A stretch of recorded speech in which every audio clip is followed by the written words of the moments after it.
Thank you for listening to this episode, and follow the podcast on social media by finding @PrestigiouSPod. And if you'd like to be coached on how to live a more prestigious life, you can reach out to me, Chris Bean, at Chris Bean Official, or by emailing the podcast directly at prestigiousinitiative@gmail.com. Lastly, sign up for our newsletter either through social media or on our website. This is the Prestigious Initiative. Welcome. I'm Chris Bean. I'm excited to introduce Ken Attard, the founder of Mindset Malta and creator of the ARC method. Ken is a mindset consultant who specializes in helping frustrated entrepreneurs adapt and pivot their mindset to unlock true freedom. His unique approach has helped countless entrepreneurs shift their thinking, reclaim their energy, and create more profitable, fulfilling businesses. Ken, welcome to the show. Hey, it's a pleasure to be here. I'm looking forward to this conversation. So, Ken, why would somebody want to listen to our conversation here today? Why would someone want to listen to our conversation today? You know, when it comes to mindset, I truly believe that mindset is absolutely everything. And when I say everything, when it comes to entrepreneurs and individuals alike, yet let's talk about entrepreneurs, it is having a bearing on every single result and experience that you are having in your business and in your life. So why would you want to listen in today? Would you like to potentially begin to purposefully begin to think your way to success and everything, and real business success? I'm not just talking about financial success, yet real business success. So that's really interesting. Starting with mindset, because of course we are the entrepreneur. We are the one thing that carries over out of all the different facets of our business. And if the mindset that we hold is off, or we're seeing lack, or we're looking at we're looking for all of these negative things, and that's the mindset that we're in, those would be the things that we find. So if we can shift our focus to be on a more profit-driven mindset or a more positive-driven mindset, those will be the type of things that we will find. Absolutely. Agree with you 100%. We could reframe that in the simple terms of, and when I say mindset, this is going inside. This is doing inside work and really getting to know who you truly are. And essentially your outside world, exactly the way you said, your outside world is going to be a reflection of your inside world. So the way you are thinking is actually have a bearing on what you are perceiving outside of you.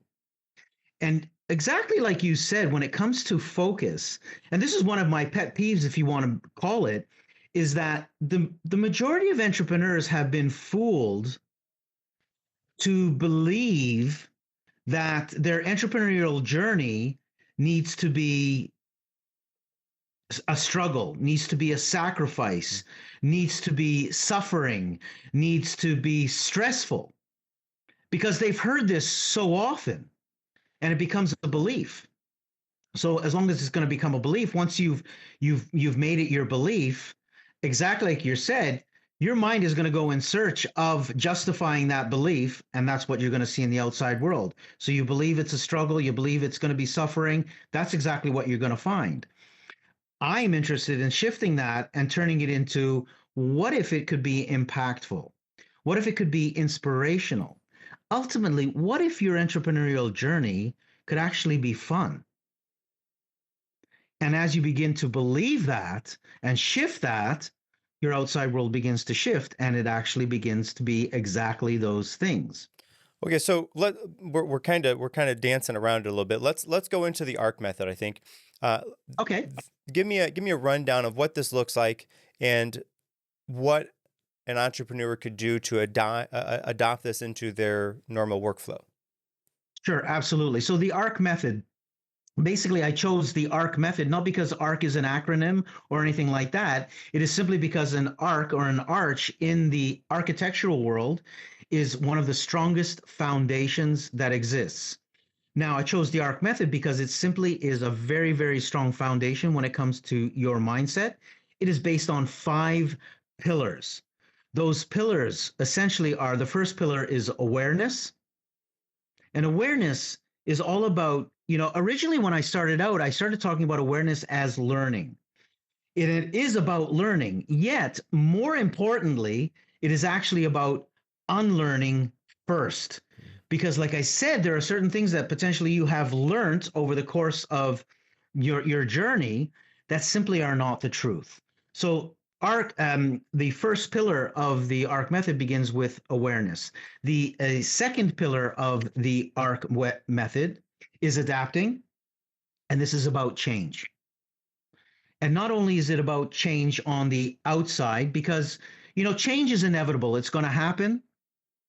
And the more an entrepreneur can learn to embrace change and move with it, the easier it is going to be to actually apply new changes. The change that is very important as well is the change within. And again, this is the shifting of certain beliefs, the shifting of perceptions. So that is absolutely vital as well when it comes to adapting and comes to change. The third pillar is alignment, and alignment is all about inspiration. And it's understanding, and to really put it in simple terms, a lot of times alignment for me when I'm working with an entrepreneur, I really got to get them to slow down and to understand the power of actually slowing down, taking that quiet time. Again, one of the things that entrepreneurs are taught over and over is, how much action they need to be taking all the time. And not only is it action, a lot of times it's meant they need to be taking massive action. And again, this just instills the belief that if you're not taking action or massive action, somehow there's this sense of guilt. It's almost funny once an entrepreneur begins to their business seems to start to flow and it seems to become somewhat easier. They almost want to self-sabotage themselves and say, what this shouldn't be so easy. So, alignment is understanding why quiet time is so powerful and slowing down, which in of itself is an action anyways, because that's where solutions are going to arrive. That's where inspiration is going to happen. The fourth pillar is applying, and applying is about taking action. Yet more than just taking action, it's actually about taking inspired action. So when you are in alignment and you receive that inspiration, it's taking action on that inspiration. And this actually is so much more efficient than simply taking action. There are a lot of people really busy, but sometimes they're busy really doing nothing. Wasted time in meetings, excessive meetings. A lot of times, it's busy, but it's not serving anybody. And then the final pillar, a huge one I have found for myself, is allowing. And allowing is really about trust and being able to trust yourself. Again, something that many entrepreneurs suffer with at one point or not, at some point in their journey, a lot of times is self-doubt and just not trusting themselves, thinking that, potentially I'm not good enough, and uncertainty, that tends to take over sometimes. So it's really about learning to trust yourself and, even more importantly, to trust something that's much bigger than you, that actually is really working in your favor all the time. Everything is always working out for you. Life isn't just happening to you. Actually, life is happening for you. And I'm sure people have heard this over and over, yet do they actually believe it? And when you actually truly believe it and truly have that 100% trust, then doubt is no longer exists. And when that is getting to that point, that takes some dedication and some learning, without a doubt. So those are the 5 pillars in a nutshell of the ARC method. Okay, so wild, really, really, really amazingly good. So let's start at the first one, awareness. And you talked about awareness is unlearning. I'm sure the tough part is in the mindset of the business owner, the entrepreneur. They think their list needs to include all of these things, and they're told that because that's what everybody else is doing. That's what they see the other people doing. So they think, oh, well, that's what this guy's doing. That's his business seems to be doing good. I have to do that, and I have to do this. And so all of that is to a certain extent societal pressure that they're putting on Yep. themselves so that they have to do those things. How Okay, so did you get to the point where you knew that those business owners didn't need to do those things so that you could teach them what they needed to unlearn to be more profitable and efficient in their business? Well, let's use the example of the massive action taking, the constant having to be on the go all the time. So from experience, because what I've learned, like I experiment and I test and I use.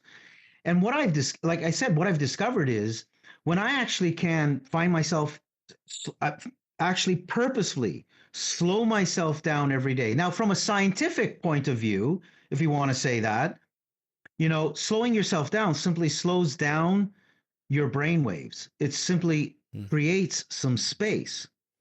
So I discovered that I would decide to know we have where I live on the island of Malta. We also have a sister island, which is a smaller island, which I'd like to get away to every so often. And amazingly, every time I got away and slowed myself down for that duration of a couple of days, whatever it may be, business would come in one way or another. New ideas would come in for a program. Different ways of doing things would happen. And this was simply because I was slowing down. Now, like you said, society tells you to go fast. Mm.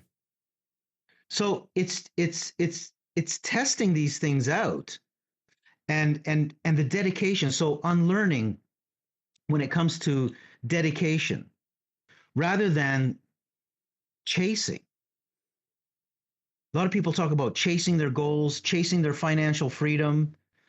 I'm all about people being dedicated to mindset simply because your goals, your financial freedom, whatever those things are that you want to achieve, are byproducts of actually how and the way you are thinking. Again, tied in with your beliefs, with your habits. 95% of what you do in a day is automatic. Mm. You don't even think about it. You just go about your business, probably wake up on the same side of the bed every day, go through your normal morning routine in the same way almost every single day. You don't even think about it. That's 95% of what you do. You have the capacity, though, to change that by using your frontal cortex. That takes dedication. That takes a daily, doing things a little bit differently on a daily basis to create the new neural pathways, to create the new habits. All right. So that unlearning process is all about that. So, okay, so it's really interesting you talk about this because just last night, so a concept that I've been struggling with and thinking about for a length of time is in like a human personality, habit focused or practices type of mindset, a way of thinking. Is real change possible? And if so, what does that look like? Why I was writing this last night and I thought that, okay, so real change has to be possible because we know that people change from infant to child to adult. We grow, we change, we adapt. There's a singularity that is there, a single thread that is common, but for a large intents and purposes, we change multiple times throughout our life. So is change possible? Yes, change is possible. What is the avenue of approach to make that happen? I think the avenue of approach for that to happen is awareness. Because if we can watch what we're doing and how we're doing it, kind of like, and Jordan Peterson talks about watching yourself like you are stalking yourself, like you are the prey and you're watching from a predator's point of view. If you can watch yourself that way, then you can see the layout of how you're acting through the day, because you're right. 98% of the actions that you do on a given day are the exact same as what you've had before. And 98% of the thoughts that you have today are the same as what you've had yesterday and the days before. So if you can watch yourself like a predator watches the prey, get a layout to see what those thoughts are, see what those actions are, then you can think, okay, is this what I want? Yes, no, maybe. and how much of it is what I want. How much of it can I change, and how much of it do I want to change? Then the process of change then is, this is the action that I'm doing. I don't want to do that action anymore. I want to do this. Then you make the change. And what I think that the reason that works is because it forces the conscious to come into play. Because if we're always Absolutely. throughout our day running on this back catalog, this background operating system that I like to think about as your unconscious mind, then all of the things that you do for the given day are, of course, going to be the same as what you did the day before and the day before and the day before.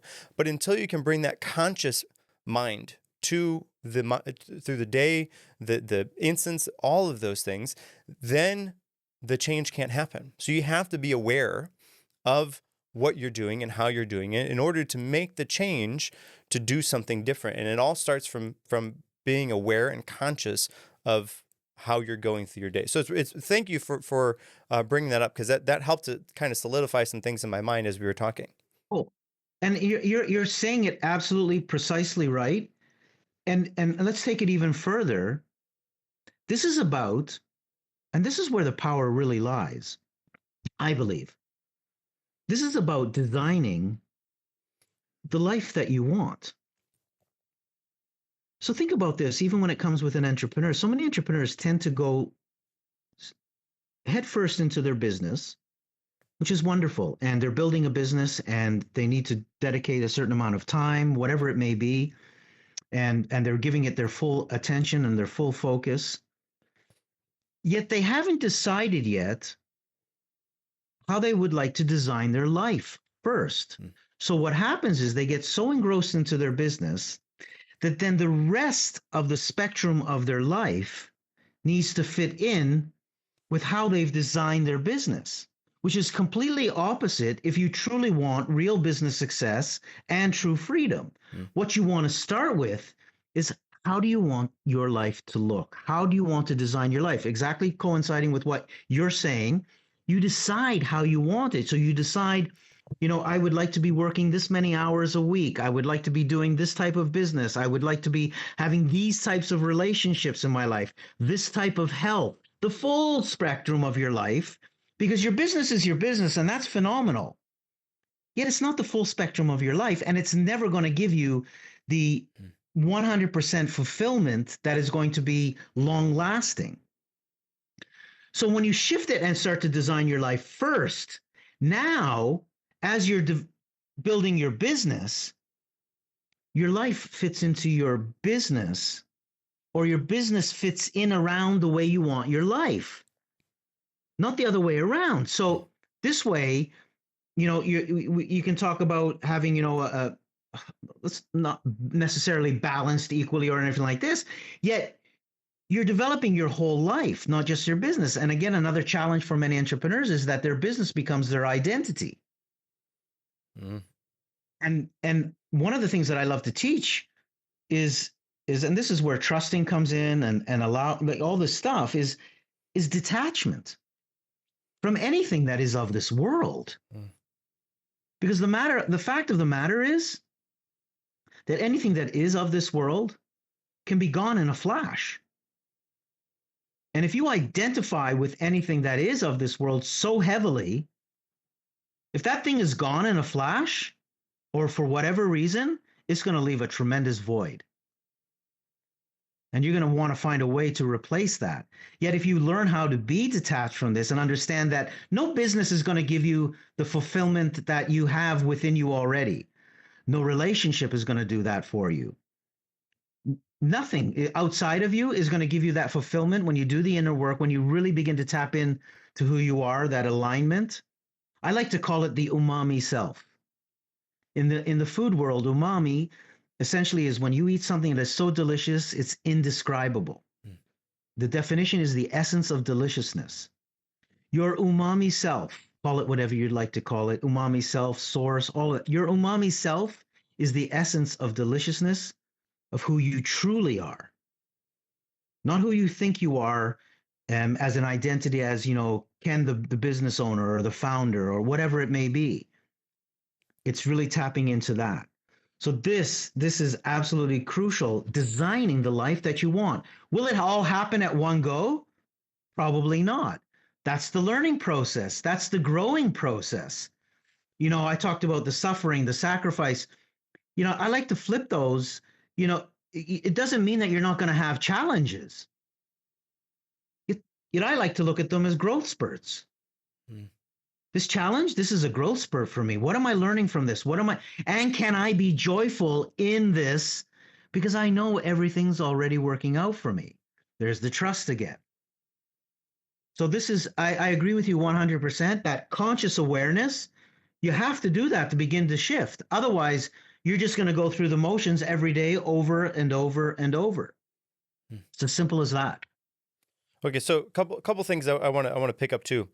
And before we get too far in, I want to talk about that concept of slowing down. Slowing down, I think, and we've heard countless times about the number of people that go for a walk through their day and the amount of ideas or creativity or inspiration that happens because they're out for a walk. Now I think there's two things that are kind of at play there. One is they're ideally, if you're walking, you're outside, you're around nature. And I think that is a pivotal piece of this. But the other idea is that the same like when you're in a shower, you have all these ideas that come to you in the shower because you're not thinking about them. That background subconscious thinking is happening. That background processing is happening despite you not laboring over whatever the ideas are. That's the conscious brain. So we talked about the conscious and subconscious. That walking or being in the shower, doing something away from whatever that activity is, to slow down, is where that subconscious can shine and actually provide your conscious self with some answers while your conscious self isn't stepping over itself or getting in the way so that it can truly give you the answer to whatever the thing is. Absolutely, 100%. And the cool thing is this, like you said, so many people will take a walk and they get this idea, or in the shower, like you're saying, and get this idea. And that happens rather randomly for a lot of people. So what if you actually learned how to do that purposefully whenever you want?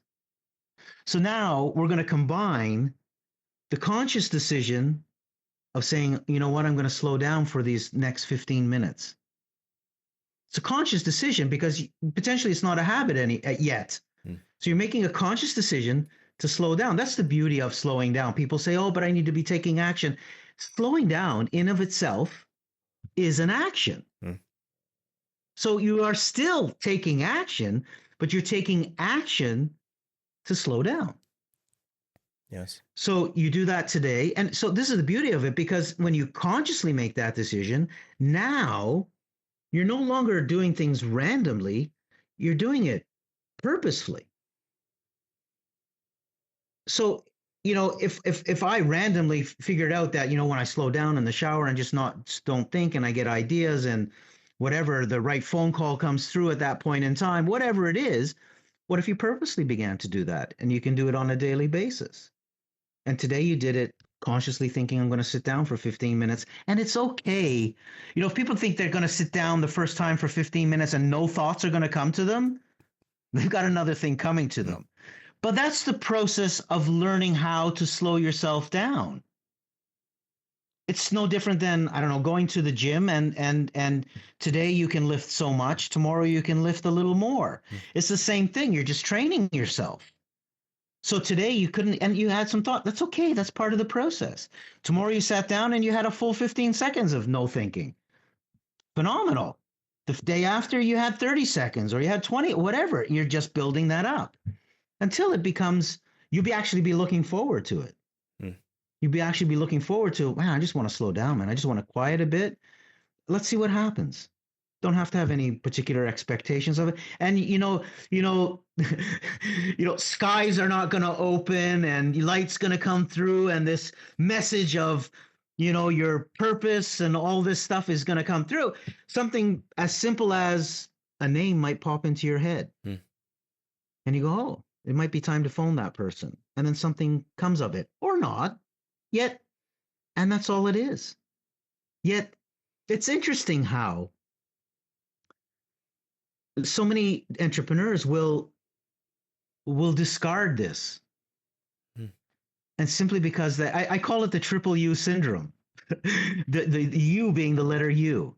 And when it comes to mindset, most have heard something about mindset, and potentially we're intrigued with it. Listen to a conversation like this and go, oh, that's really interesting. I want to delve into this.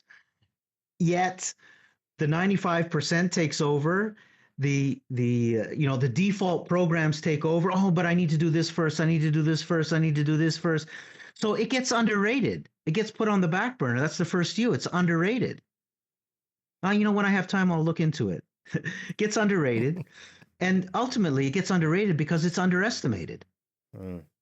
If you knew 100% that mindset was your superpower, that it was going to lead you to every single result and experience you want in your life, wouldn't you dedicate the time to it?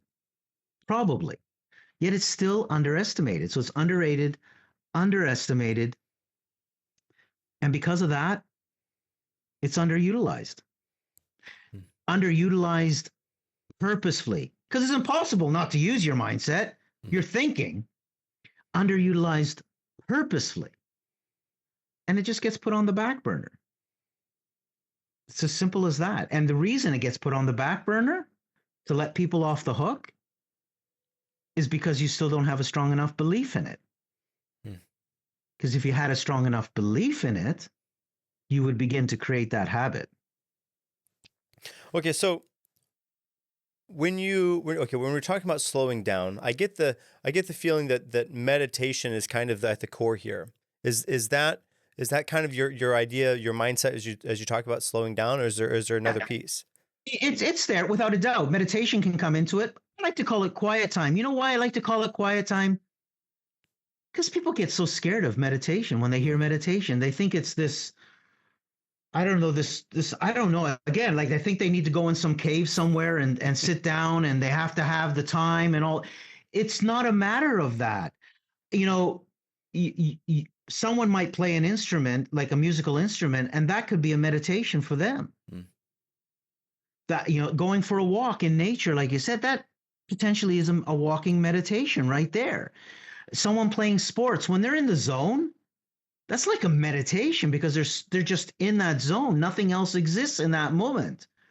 So you can find something that feels really comfortable with you. I like to say quiet time, and I think it's very powerful as well, because if you can decide, you know what, I'm going to dedicate 15 minutes today.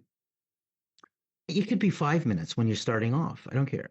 Where you have nothing available to you, nothing available in the sense of you are on your own. So, internet is not on, your phone's off, you've got no one around you. You're just completely on your own, which is a big thing for a lot of people. I was just talking to someone today and they're like, I can't be on my own. Because again, people put meaning on being alone. They think, oh, being on my own means I'm a lonely person, means that I'm a failure, means that I'm not good enough. All this stuff that we start to put in our heads. So very powerful to learn how to be comfortable to be on your own because you're detaching yourself from everything outside of you that you think gives you gratification. So I highly suggest this quiet time. And as you get more and more comfortable with that, you start to learn how you can actually be in that zone even when you're amongst other people. So just because I'm in a crowd somewhere doesn't necessarily mean I can't be in that zone. I can very well learn to quiet my mind in that area. But again, that takes practice, that takes dedication. It just doesn't happen overnight. That's why I suggest the quiet time on your own, especially in the beginning, because the least distractions you have around with you. That's why I'll ask someone to close their eyes. Because if they're closing their eyes, they have less distractions around them. And the less distractions you have in the beginning, the easier it is going to be for you to slow yourself down and be quiet. So yeah, meditation can come into it. Again, people tend to hear meditation and they get this cringy feeling, right? So it's just like, it's no different than the word God. For some people, it'll take them, elevate them. For some people, they go, I don't know. But if I say source, they might say, oh, okay. If I say umami self, they may say, oh, this is interesting. Sure. But it's all the same. It's just a name we've put on something.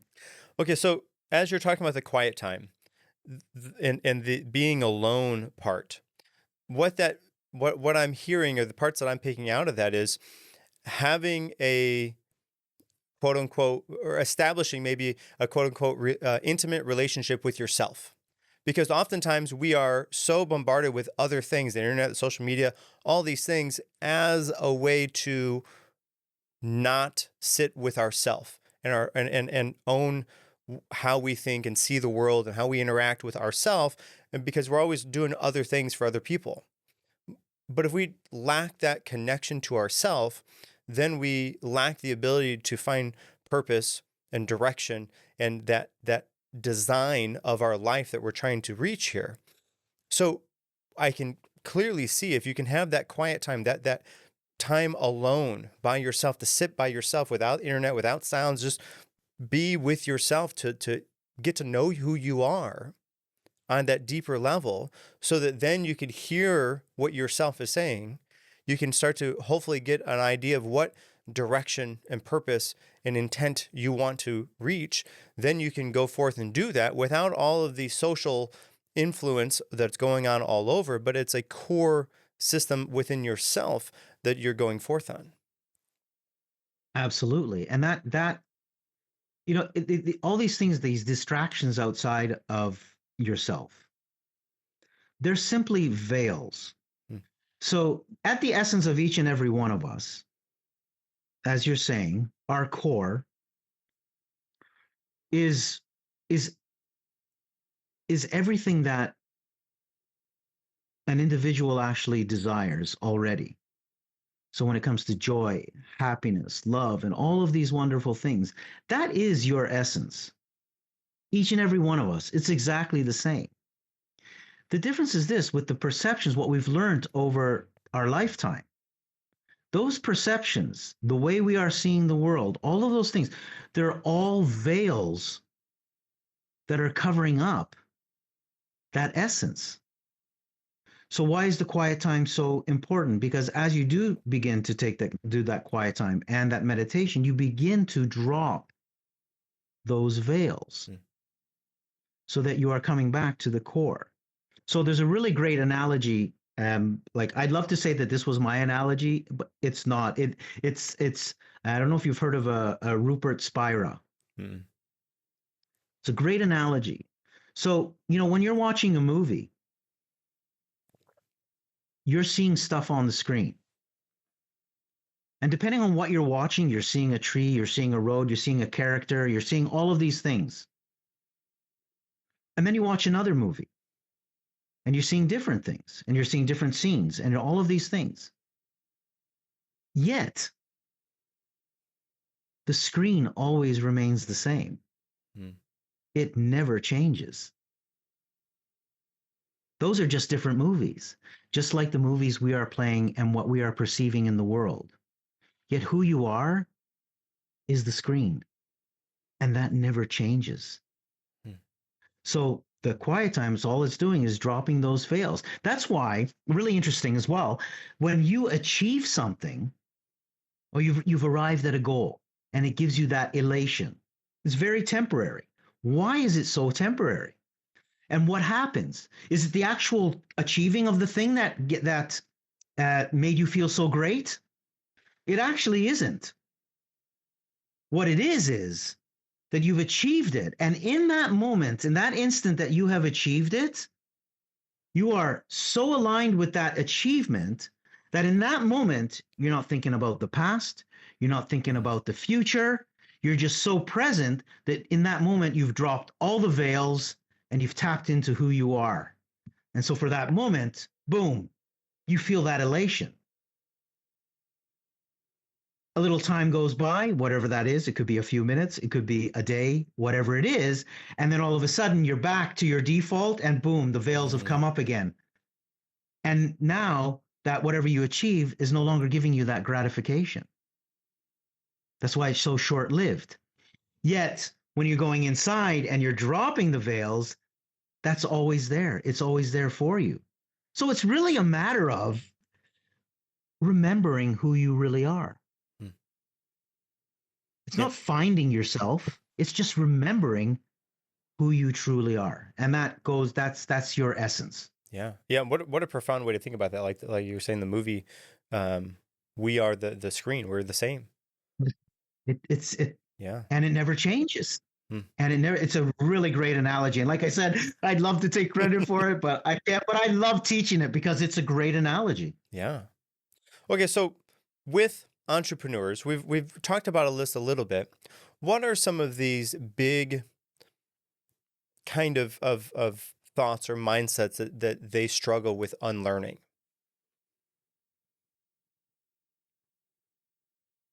That their worthiness is associated with their business success, Mm. that they can't have a life outside of their business. They can't have the full spectrum of their life.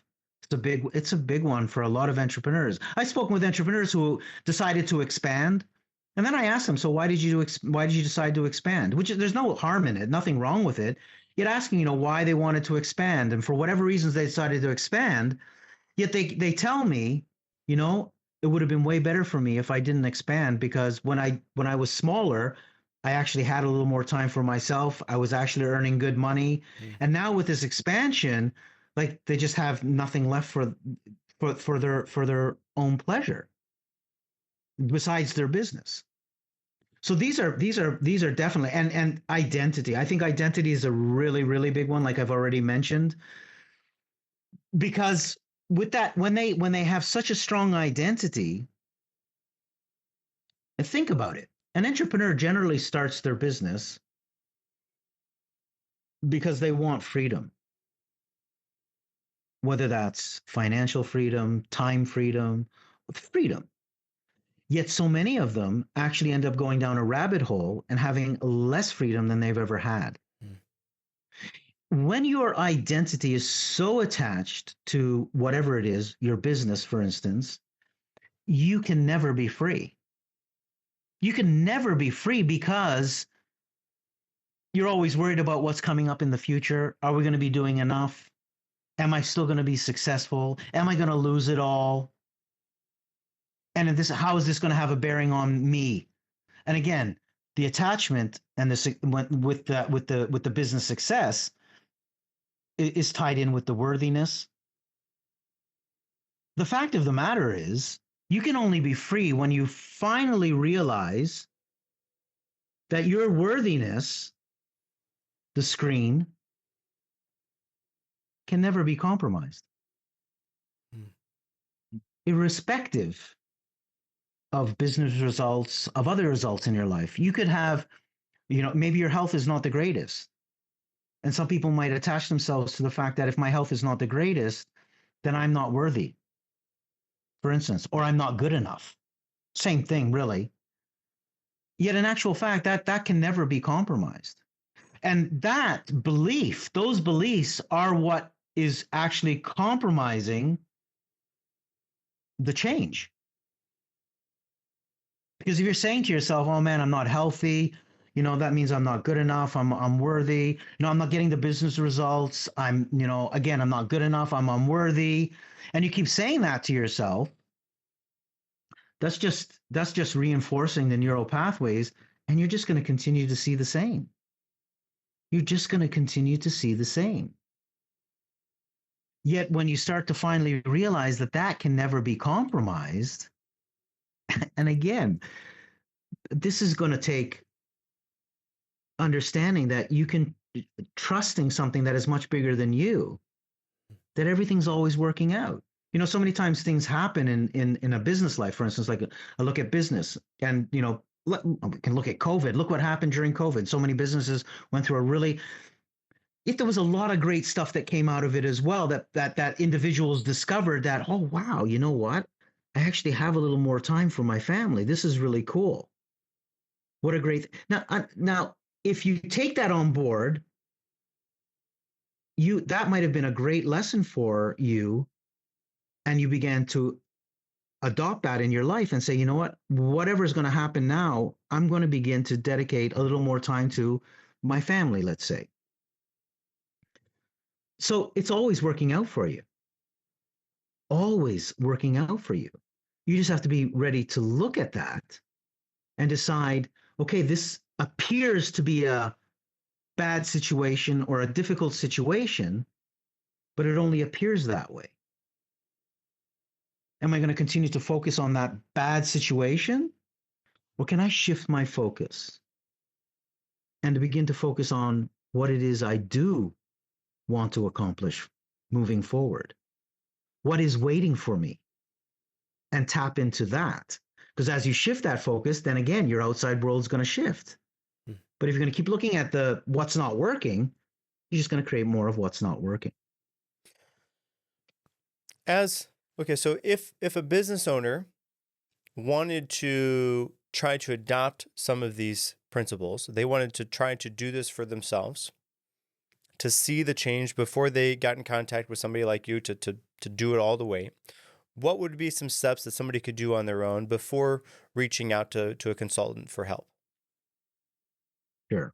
This is a really interesting question. It reminds me of the fact that, you know, even coming back to the triple review syndrome we were talking about, like information is rampant. You can find as much information as you want nowadays. I like to say this all the time. You can have more information in one day today than my grandparents could have had in a lifetime. It's like there's just so much. Like it's over. It can potentially be overwhelming. Hmm.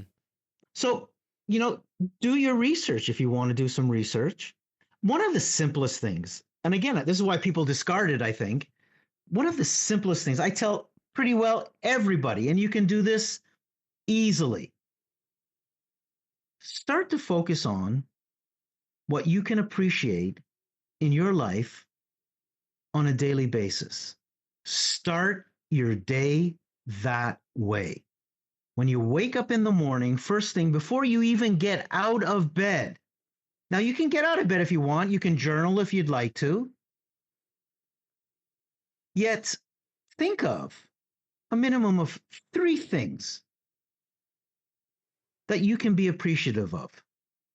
I was talking to a lady today. That was the first thing I asked her. I said, so before you tell me anything about but what's working for you? And she's like, my family, my kids, not even my family, my kids. That's going well. But that's about it. Really interesting because, and then we sit with it a bit and I go, okay, nothing. I said, so, where we're meeting here right now, like, how did you get here? She said, well, I drove. I said, so you have a car. That's working for you. You can move around, right? She said, yeah.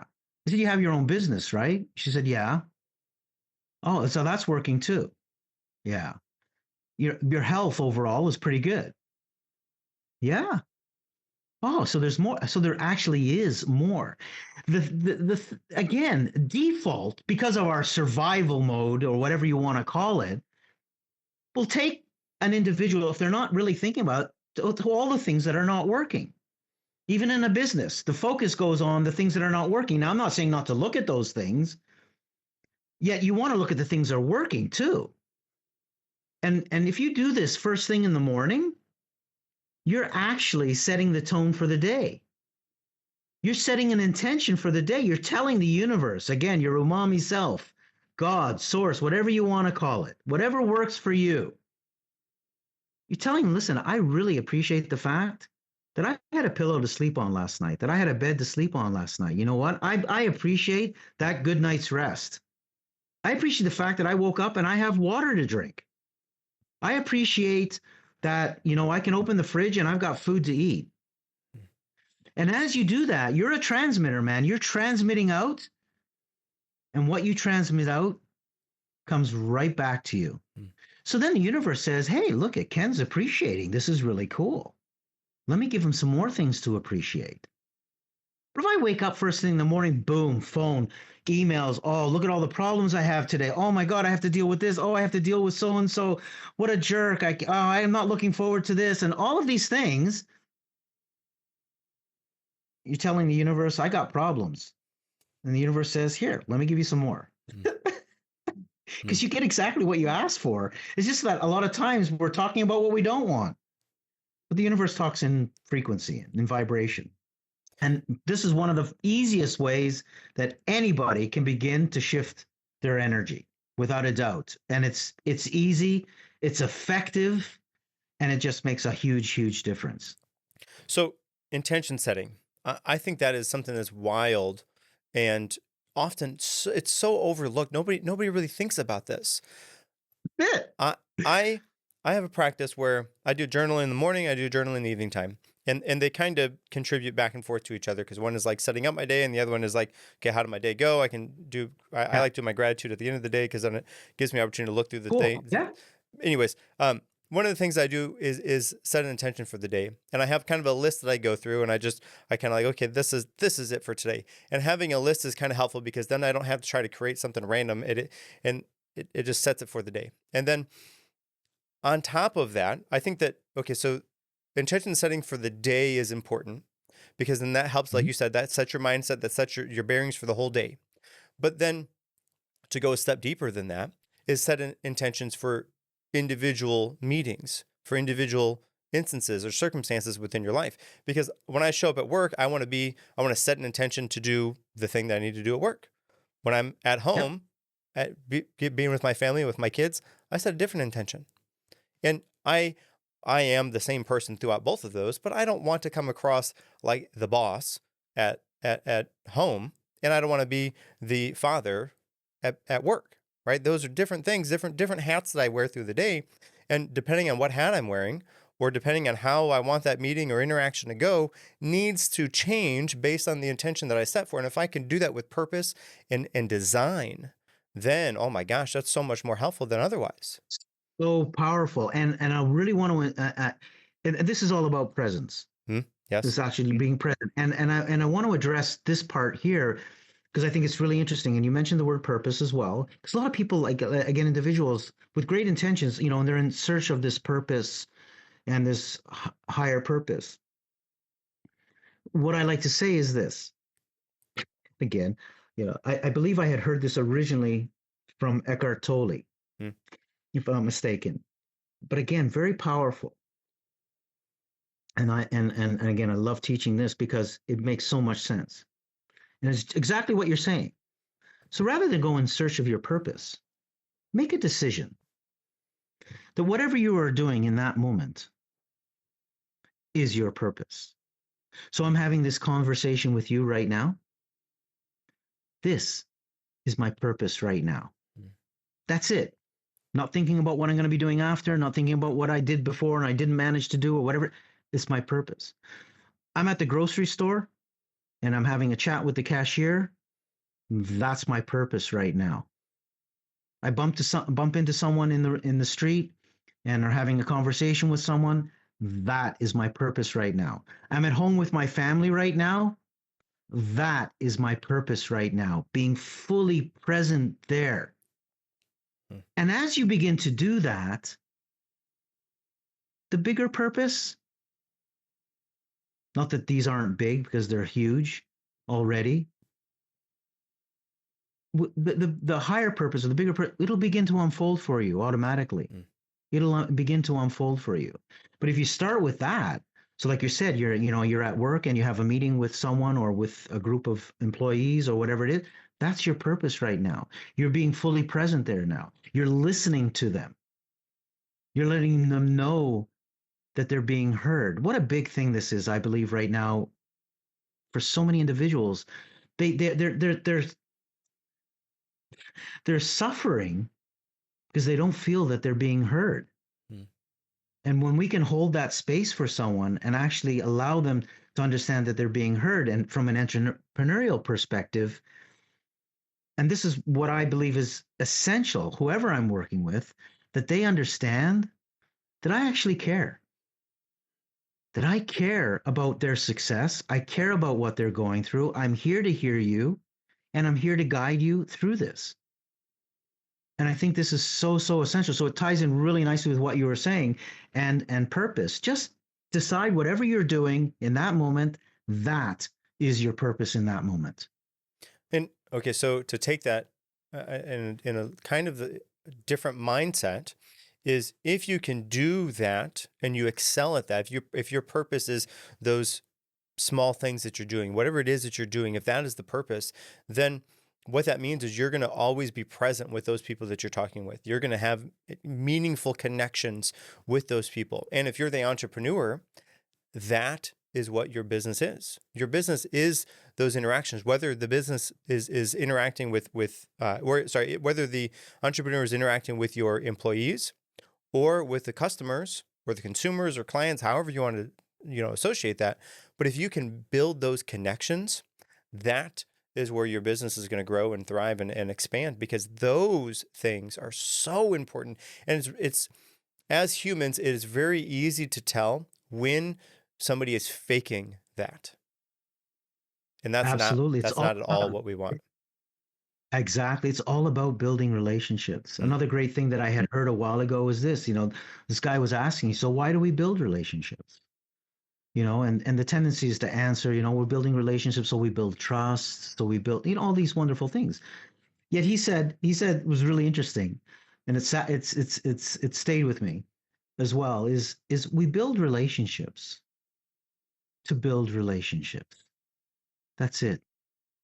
What the outcome is going to be, we don't know. Mm.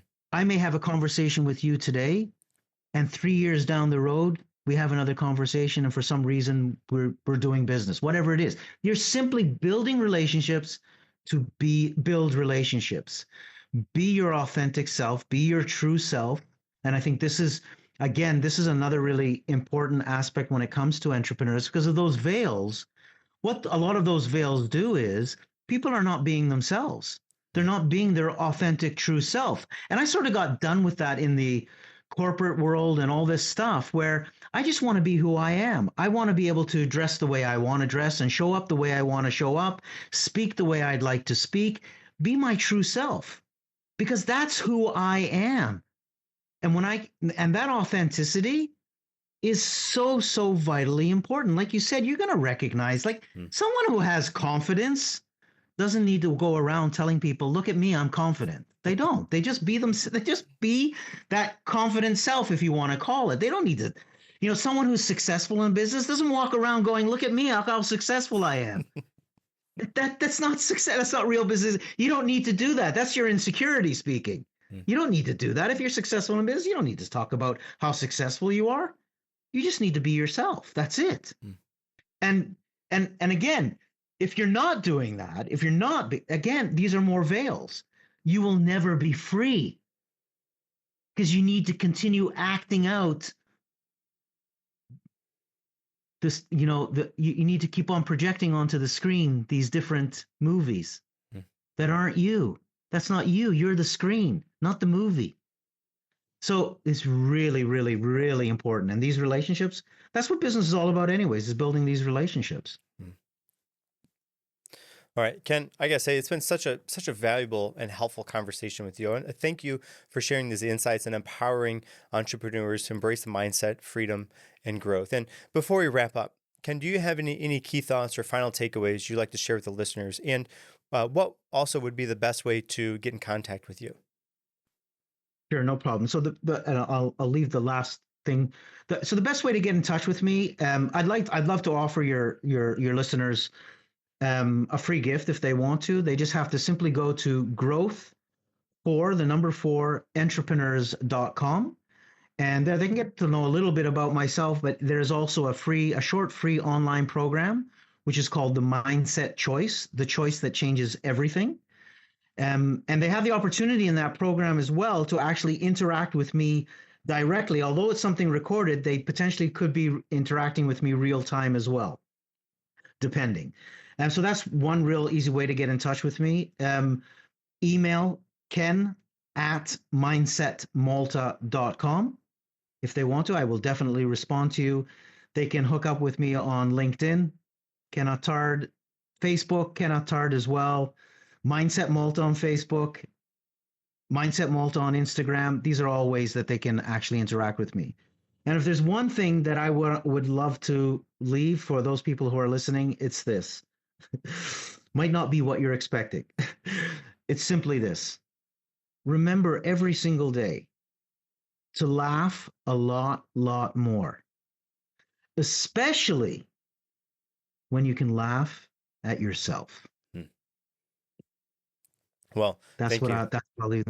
Yes, Ken, thank you for that. And listeners, be sure to check out Ken's free transformational mindset program, the Mindset Choice, and connect with him on those various places. And listeners, I want to let you know that today, again, was a wonderful conversation. And I'd be curious to know, what was your biggest takeaway from your listen today? As always, stay prestigious. Until next time.